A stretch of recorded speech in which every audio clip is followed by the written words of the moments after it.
Hi guys! Ngayon pag-uusapan naman natin ay isang product po ni AIA Philippines. Pag-uusapan natin ngayon yung ECP100 o yung AIA Critical Protect 100.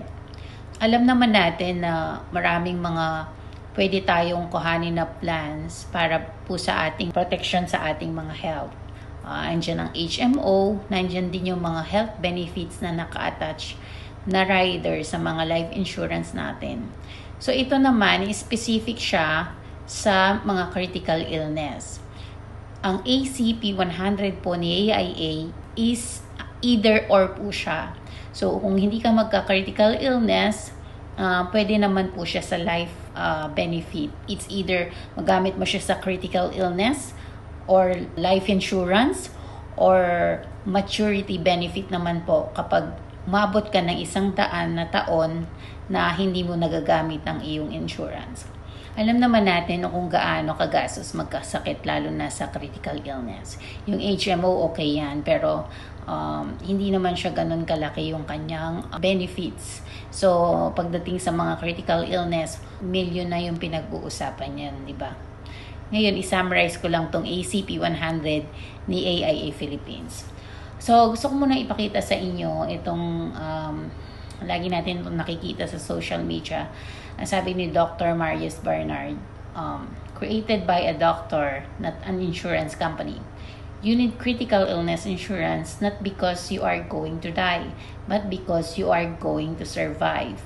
I created critical illness insurance because with medical advances, I was able to heal my patients physically, but financially stress was killing them and working against everything I was trying to do as a doctor. So, kaya niya ginawa itong critical illness insurance. Ganun naman talaga, di ba? Yung mga doktor, gusto nilang tayong gamutin, pero dahil doon sa kakulangan natin sa financial, hindi nila magagawa na gamutin ka. Kasi nga wala kang sapat na pera na panggastos doon sa mga gamutan. Kaya niya ginawa itong critical illness insurance. Okay, ano nga ba ang mga benefits ng AIA Critical Protect 100? So number 1, meron tayong comprehensive health coverage up to age 100. So yung pwede ma-insure dito is from 0 age at saka ang plan na to is up to age of 100. Number 2, life insurance coverage. If ever na hindi ka magkasakit, kung sakali naman na you will die soon, mako-convert naman siya into a life insurance coverage. Number 3, maturity benefit.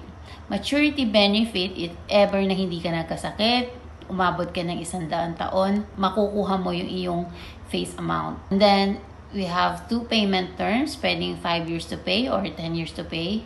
Meron tayong mga optional benefits kagaya ng recovery benefit at meron din tayong waiver of premium for payers' death and disability. And number 6, para naman sa mga 18 pataas, meron tayong total wellness program which is AIA Vitality Program po.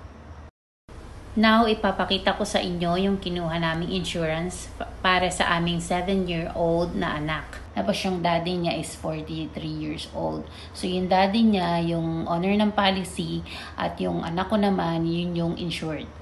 So ang kinuha naming coverage, so this is 10-pay traditional life insurance. So pag sinabi mo traditional life insurance, hindi po ito VUL.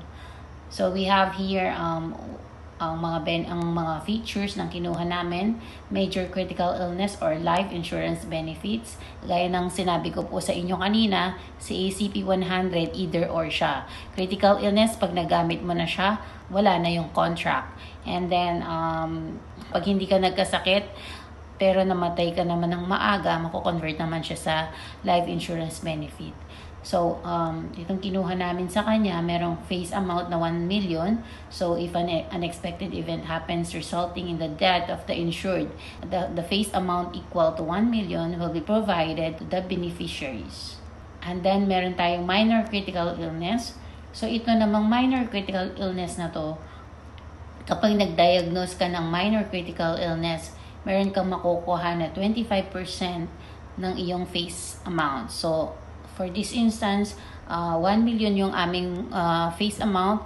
So, kapag na-diagnose ang insured ng minor critical illness, meron siyang 250,000 na makukuha from the insurance company. And then we have gender-specific cancer benefit. So, this one is if an insured is diagnosed with a gender-specific cancer such as prostate cancer, breast cancer, etc., an additional of 500,000 pesos cash benefits will be provided. So, on the top pa to ng 1 million. So, like for example, na-diagnose ka ng breast cancer. So, aside dun sa makukuha mo sa major critical illness benefits, which is 1 million, meron ka pang 50% ng face amount mo na makukuha dahil dito sa gender-specific cancer benefit na ito. So, ang total na makukuha mo is 1.5 million. And then, we have payers benefit on death and disability. Ito naman, ang kagandahan nitong rider na to, if ever na may mangyari doon sa nagbabayad, nagkaroon siya ng critical illness or naging permanent and total disabled siya or pumanaw man siya, ang mangyayari niyan, mawi-waive na po ang premium pero tuloy-tuloy pa rin yung insurance ng bata. Okay, tignan naman natin ang kanyang premium. So dito makikita natin, ito yung mga benefits na sinabi ko po kanina. At makikita mo ang total premium niya sa loob ng isang taon is 25,192.75. So 10 years po yan, every year yan yung babayaran. Meron din naman tayo ditong payment options like pwede mo siyang bayaran ng semi-annual or quarterly. In this case, hindi siya, yung monthly hindi applicable kasi ang minimum natin sa monthly dapat hindi siya bumaba ng 2,500 pesos po. So, dahil napakaliit lang nga nitong premium na to, so pag divide mo yan sa 12, hindi talaga yan aabot ng 2,500. So, ang pinakamababa natin, quarterly, so 7,054.25. Diba? Ang liit lang niya. So, kung i-divide mo ang 7,054.25, mahigit 2,000 lang per month, diba? Covered na yung anak mo. Tignan naman natin tong illustration of benefits. So, dito makikita natin yung policy ng year, diba? 10 years yung payment natin. So, kaya hanggang 10 lang yung may mga amount. So, ang insured age natin, 7 na siya kasi yung kinuha ko to, magsi-7 na yung anak ko. Dito, so sa loob ng 10 years yung babayaran ko, kung annually, ang babayaran ko is 25,193.75. Ngayon, meron din naman siyang cash surrender. Like for example, umabot ka na ng 65 years old, gusto mo nang kuhanin, ayaw mo nang ipagpatuloy, meron naman siyang cash surrender value. Guaranteed po ito. So 65, gusto nyo nang kuhanin, meron kayong 425,500. Every age, meron siyang specific na cash surrender value kapag talagang gusto mo nang i-withdraw yung policy. And then, dito naman sa last, ito na yung major critical illness or life insurance benefits. So, if ever na magkaroon ng major critical illness or pumanaw naman yung insured, 1 million naman ang kanyang benefits. Now, tignan naman natin ano yung mga illnesses na covered nitong ACP 100. So, dito, papakita ko sa inyo yung list ng mga major critical illness. Meron tayong 57 dito. Ipa-flash ko na lang mamaya sa screen. So, major critical illness, meron tayong 57. And then, for minor critical illness, nandyan yung juvenile critical illness. Ito yung mga sakit ng mga bata. Meron tayong 34 minor critical illness. Plus, gender-specific cancer, which is 9. Kaya ang total niyan, yung una is 57 plus 34 plus 9 is 100 illnesses. Ipa-flash ko sa screen para mabasa po ninyo.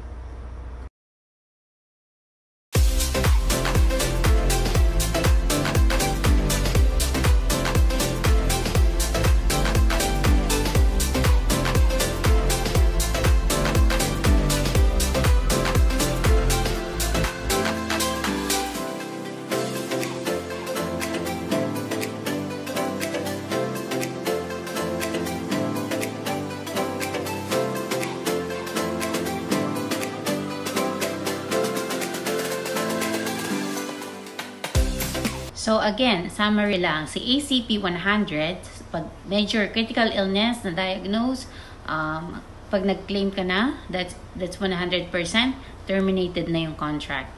Pag minor critical illness naman, you can claim 25% ng iyong face amount. So for example, 1 million yung face amount mo, you can claim 250,000, tapos continue pa rin yung policy at pagbabayad. Kung namang halimbawa hindi ka nagkasakit, pero namatay ka naman ng maaga, magko-convert naman siya into a life insurance.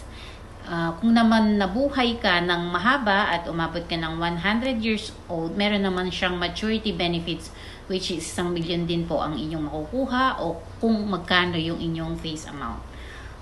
And then cash surrender, pag ayaw mo na, merong cash surrender value ang iyong policy. Kung interesado kayo na magkaroon ng policy na ACP 100, message me, gagawan ko kayo ng quotation. Kailangan ko lang yung name, date of birth, gender, at saka yung occupation. Thank you!